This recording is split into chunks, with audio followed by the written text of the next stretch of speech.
Hello नमस्कार, welcome back to Gargi news India. मैं आस्था शर्मा। तो आइए आज की कुछ बड़ी खबरों पर नजर डालते हैं।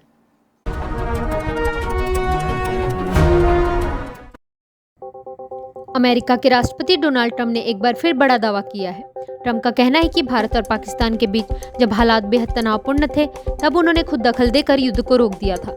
हालांकि भारत ने इस दावे को सख्ती से खारिज किया है। भारत का साफ कहना है कि भारत पाकिस्तान से जुड़े किसी भी मुद्दे में किसी तीसरे पक्ष की मध्यस्थता स्वीकार नहीं की जाती। संसद के शीतकालीन सत्र का आज 8वां दिन है। लोकसभा में SIR यानी स्पेशल इंटेंसिव रिवीजन पर चर्चा जारी रहेगी। वहीं राज्यसभा में भी अहम कार्यसूची तय है। ऊपरी सदन में पहले वंदे मातरम की 150वीं वर्षगांठ पर आगे की चर्चा होगी, जिसके बाद चुनावी सुधारों यानी इलेक्टोरल फॉर्म्स पर विस्तार से बहस किए जाने की संभावना है। इंडिगो की उड़ानों में लगातार हो रही बाधाओं को लेकर प्रधानमंत्री कार्यालय ने समीक्षा बैठक की। इस बैठक में नागरिक उड्डयन मंत्रालय, DGCA और एयरपोर्ट्स अथॉरिटी ऑफ इंडिया के वरिष्ठ अधिकारी शामिल हुए।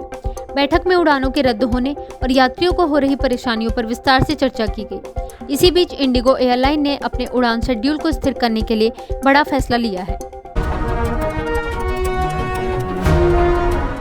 चुनाव आयुक्तों की नियुक्ति को लेकर विपक्ष ने चयन समिति में बदलाव की मांग की है। लोकसभा में इस मुद्दे को उठाते हुए कांग्रेस सांसद मनीष तिवारी ने चुनाव आयोग की भूमिका पर सवाल खड़े किए। मनीष तिवारी ने कहा कि निर्वाचन आयोग को स्पेशल इंटेंसिव रिवीजन यानी SIR कराने का कोई कानूनी अधिकार नहीं है। उनका तर्क है कि न तो संविधान में और न ही किसी कानून में SIR का प्रावधान मौजूद है।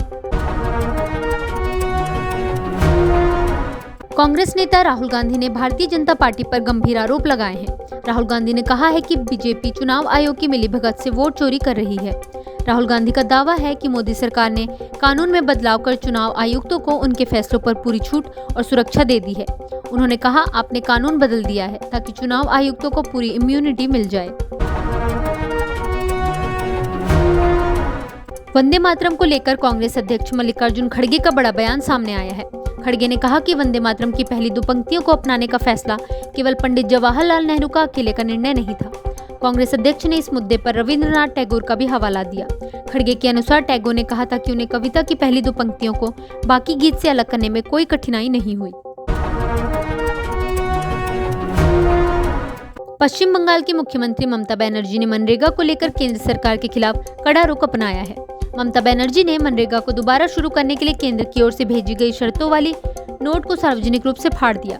मुख्यमंत्री ने कहा, हमें आपकी दया नहीं चाहिए। उन्होंने केंद्र द्वारा रखी गई शर्तों जैसे तत्काल लेबर बजट पेश करना और प्रशिक्षण कार्यक्रम लागू करने को सिरे से खारिज कर दिया। भारत और ब्रुनेई के बीच रक्षा सहयोग को लेकर एक अहम पहल हुई है। दोनों देशों ने पहली बार संयुक्त रक्षा कार्य समूह यानी डिफेंस जॉइंट वर्किंग ग्रुप की बैठक की। इस बैठक में सैन्य से सैन्य सहयोग के विस्तार, संयुक्त प्रशिक्षण कार्यक्रमों और समुद्री सुरक्षा सहयोग को मजबूत करने जैसे अहम मुद्दों पर चर्चा की गई। लद्दाख से जुड़ी अहम खबरें सामने आई है। लेह एपेक्स बॉडी ने लद्दाख से जुड़े मुद्दों पर गृह मंत्रालय के लिए तैयार किए जा रहे नए ड्राफ्ट प्रस्ताव को लेकर जनता से सुझाव मांगे हैं।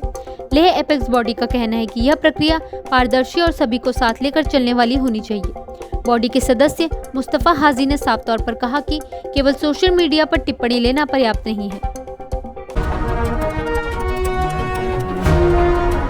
संसद के शीतकालीन सत्र के 8वें दिन विभिन्न सांसदों ने वंदे मातरम के ऐतिहासिक महत्व, स्वतंत्रता संग्राम में इसकी भूमिका और राष्ट्र भावना को मजबूत करने में इसके योगदान पर अपने विचार रखे। CGI पर हमले को लेकर 44 सेवानिवृत्त न्यायाधीशों का बयान। रोहिंग्या मुद्दे पर की गई टिप्पणी को लेकर भारत के मुख्य न्यायाधीश पर हो रहे हमलों के खिलाफ 44 सेवानिवृत्त न्यायाधीशों ने कड़ा रुख अपनाया है। इन पूर्व न्यायाधीशों ने इसे एक प्रेरित और दुर्भावनापूर्ण अभियान करार दिया है। इंडिगो एयरलाइन से जुड़े संकट पर दिल्ली हाईकोर्ट ने कड़ा रुख अपनाते हुए एयरलाइन को यात्रियों को मुआवजा देना तुरंत शुरू करने का निर्देश दिया है। कोर्ट ने उड़ानों के रद्द होने और देरी के कारण यात्रियों को हुई असुविधा पर गंभीर चिंता जताई। हाईकोर्ट ने इस मामले में हवाई किराए में अचानक तेज बढ़ोतरी पर भी सवाल उठाए और कहा कि संकट के समय यात्रियों पर अतिरिक्त आर्थिक बोझ डालना अनुचित है। केरल के विधायक राहुल ममकुटाथिल को दूसरे बलात्कार मामले में अदालत से अग्रिम जमानत मिल गई है। कोर्ट ने जमानत देते हुए कुछ सख्त शर्तें भी लगाई हैं। अदालत ने राहुल मांकुटथिल को जांच अधिकारी के सामने पेश होने और जांच में पूरा सहयोग करने का निर्देश दिया है। इसके साथ ही कोर्ट ने उन्हें अपना पासपोर्ट जमा करने का आदेश दिया है। दिल्ली दंगों से जुड़े मामले में सुप्रीम कोर्ट ने आज उमर खालिद और अन्य आरोपियों की जमानत याचिकाओं पर सुनवाई पूरी कर ली है और अपना फैसला सुरक्षित रख लिया है।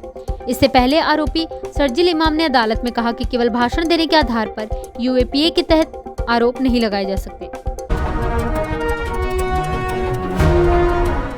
डीजीसीए ने इंडिगो के सीईओ को 11 दिसंबर को पेश होने के लिए कहा। फ्लाइट बाधाओं और अपडेट से जुड़ा पूरा डेटा लाने का निर्देश दिया। एयरलाइन से फ्लाइट संचालन को बहाल करने की स्थिति, पायलट और क्रू की भर्ती योजना, मौजूदा पायलट और कैबिन क्रू की संख्या, कितनी उड़ानें रद्द हुई और यात्रियों को किए गए रिफंड से जुड़ी विस्तृत जानकारी मांगी गई है। सर्दियों की बढ़ती मांग को पूरा करने के लिए रोजाना 100 और उड़ानें जोड़ने की योजना में स्पाइस जेट ने कहा कि इस सर्दी मुख्य मार्गों पर बढ़ती यात्रा मांग को देखते हुए वह अपने उड़ान संचालन को और बढ़ाने की तैयारी में है। एयरलाइन का कहना है कि बाजार में पर्याप्त क्षमता सुनिश्चित करने के लिए वह रोजाना 100 अतिरिक्त उड़ानें जोड़ने की योजना बना रहे हैं। केंद्रीय वाणिज्य एवं उद्योग मंत्री पीयूष गोयल ने बताया कि ओमान और न्यूजीलैंड के साथ मुक्त व्यापार समझौते पर चल रही वार्ताएं अंतिम चरण में पहुंच चुकी हैं और जल्द ही इन्हें पूरा कर लिया जाएगा। उन्होंने यह भी संकेत दिया कि दक्षिणी अमेरिकी देश चिली के साथ व्यापार समझौते पर बातचीत भी जल्द समाप्त होने की उम्मीद है। राज्यसभा में विपक्षी दलों ने सदन से वॉकआउट किया। कांग्रेस के नेतृत्व में विपक्ष ने विरोध जताते हुए कहा कि नए आपराधिक कानूनों के तहत फॉरेंसिक क्षमताओं पर पूछे गए सवाल को बिना किसी स्पष्टीकरण के वापस ले लिया गया, जो गंभीर मामला है। संसद के शीतकालीन सत्र के 8वें दिन लोकसभा में गृह मंत्री अमित शाह ने कहा कि बीजेपी और एनडीए कभी भी चर्चा से पीछे नहीं हटते। उन्होंने जोर देकर कहा कि सरकार हर महत्वपूर्ण मुद्दे पर सदन में खुली और विस्तृत बहस के लिए तैयार रहती है। समाजवादी पार्टी की सांसद जया बच्चन ने एम्बुलेंस सेवाओं को लेकर सरकार पर गंभीर सवाल उठाए हैं। जया बच्चन ने मांग की कि हाईवे और प्रमुख सड़कों पर एम्बुलेंस के लिए अलग से समर्पित इमरजेंसी लेन बनाई जाए ताकि मरीजों को समय पर अस्पताल पहुंचाया जा सके। मुख्यमंत्री एकनाथ शिंदे ने जानकारी देते हुए बताया कि बीते 6 सालों में राज्य में कुत्तों के काटने के 30 लाख से अधिक मामले दर्ज किए गए हैं। इसके साथ ही उन्होंने बताया कि 2021 से 2023 के बीच 30 लोगों की मौत रेबीज के कारण हुई।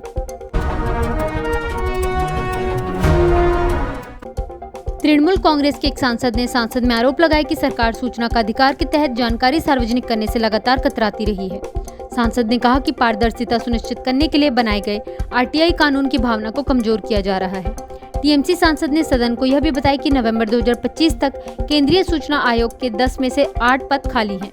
उनका कहना था कि इतने बड़े पैमाने पर पद रिक्त रहने से आरटीआई से जुड़ी अपीलों और शिकायतों के निपटारे में भारी देरी हो रही है। केंद्रीय मंत्री ज्योतिरादित्य सिंधिया ने कहा कि सरकार इंडिया पोस्ट के बिजनेस प्रोसेस री इंजीनियरिंग पर काम कर रही है ताकि डाक सेवाओं को और अधिक आधुनिक, तेज और नागरिकों के अनुकूल बनाया जा सके। उन्होंने बताया कि देश भर में इस समय 1.64 लाख डाकघर कार्यरत हैं और पिछले 11 वर्षों में सरकार ने डाक नेटवर्क के विस्तार के लिए लगातार काम किया है। इसका उद्देश्य ग्रामीण और दूर दराज इलाकों तक बेहतर डाक और वित्तीय सेवाएं पहुंचाना है।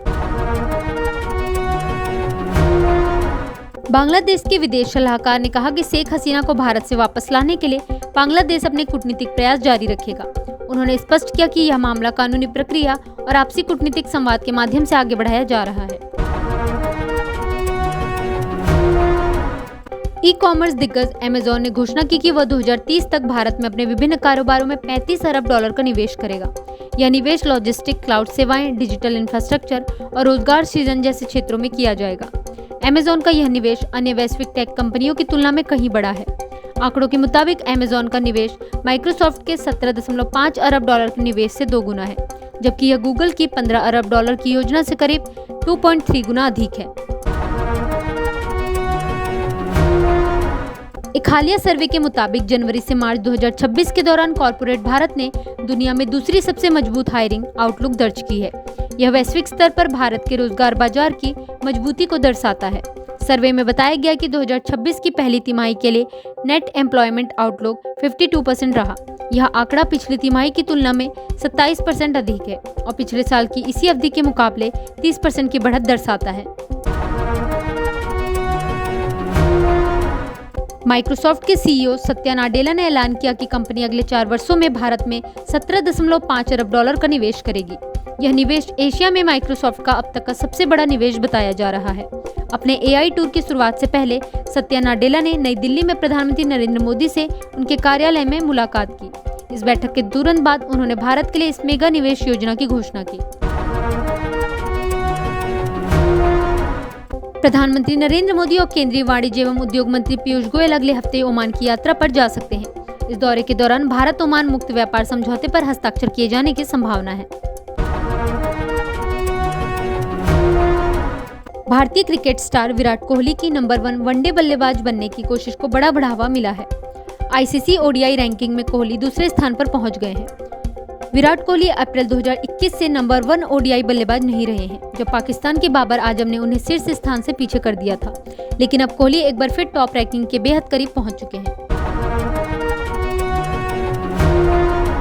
तो ये थी आज की बड़ी खबरें। बने रहिए गार्गी न्यूज इंडिया के साथ। मैं आस्था शर्मा, धन्यवाद।